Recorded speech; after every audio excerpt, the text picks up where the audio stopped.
If you had to think about like one lesson or one insight that you wish you could just tell yourself, like go back 3 years ago and say, hey, you should really know this. What comes to your mind? Yeah, if you may just indulge me, I'm gonna pick two actually, because I think they're both super, super important.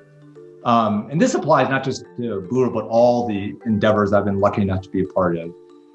The first is that great entrepreneurs are driven by a desire to serve. I used to think that like my military service and then my legal service were different than being an entrepreneur. Now I realize they're all the same in the sense that great entrepreneurs are great, I think, partially, or maybe allly because, or mostly because they really believe in what they're doing. They believe in the product or service they're building, and they believe most importantly that it's going to help other people. It's going to make a difference.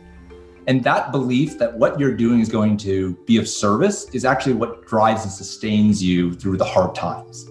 And that kind of brings me to a second point when people often ask me like, hey, should I become an entrepreneur? You've been an entrepreneur for 10 years. You seem to really enjoy it. The question I always ask them is, do you love your product or service or your company enough that you're willing to fail at it? And most of the time they're taken aback. Like, well, I don't want to create a company to fail. And I said, well, then you don't love it enough.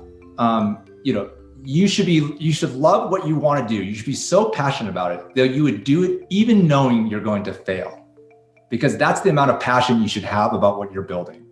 That knowing from the beginning, this isn't going to work, that you would still do the journey. Because if you're only doing the journey because you believe you're going to be successful, that's probably not enough, because there's too many, as we all know as entrepreneurs, there's just too many dark times, right? What I call WIFIO moments, and you can look up what WIFIO stands for, that you need something else to drive you.